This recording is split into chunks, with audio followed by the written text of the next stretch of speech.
पृथ्वी पर स्थान और समय को पहचानने के लिए अक्षांश लैटिट्यूड्स और देशांतर लॉन्गिट्यूड्स का क्या महत्व है? अक्षांश लैटिट्यूड्स। अक्षांश को हम क्षैतिज हॉरिजॉन्टल रेखाएं मान सकते हैं जो पृथ्वी पर पश्चिम से पूर्व की ओर खींची होती हैं।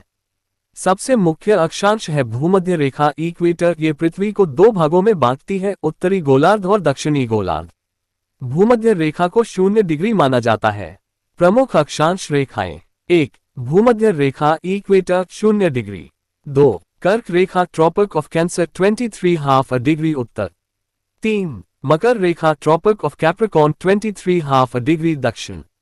आर्कटिक वृत्त आर्कटिक सर्कल 66½ डिग्री उत्तर।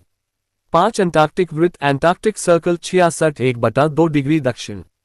6. उत्तर ध्रुव नॉर्थ पोल 90 डिग्रीज उत्तर। दक्षिण ध्रुव साउथ पोल 90 डिग्रीज दक्षिण। अक्षांशों की मदद से हमें ये पता चलता है कि कोई स्थान उत्तरी गोलार्ध में है या दक्षिणी गोलार्ध में। देशांतर लॉन्गिट्यूड्स। देशांतर रेखाएं ऊर्ध्वाधर वर्टिकल होती हैं और उत्तर ध्रुव से दक्षिण ध्रुव तक खींची होती हैं। सबसे महत्वपूर्ण है प्रधान मध्याह्न रेखा प्राइम मेरिडियन 0 डिग्रीज। ये ग्रीनविच लंदन से होकर गुजरती है।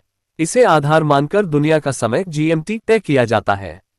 भारत का समय IST 82½ डिग्री पूर्व देशांतर से लिया जाता है। इसलिए भारत का समय GMT से 5 घंटे 30 मिनट आगे होता है। समय की गणना: पृथ्वी 24 घंटे में 360 डिग्री घूमती है, यानी 1 घंटे में 15 डिग्री घूमती है।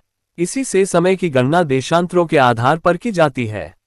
उदाहरण: अगर ग्रीनविच पर दोपहर 12 बजे है और भारत 82½ डिग्री पूर्व पर है तो भारत का समय होगा 12 OH लोग जोड़ 5:30 = शाम 5:30 बजे। निष्कर्ष: अक्षांश और देशांतर हमें स्थान और समय की सही पहचान करने में मदद करते हैं। अक्षांश हमें बताते हैं कि कोई जगह उत्तर या दक्षिण में है। देशांतर बताते हैं कि कोई जगह पूर्व या पश्चिम में है और वहीं से समय की गणना भी होती है।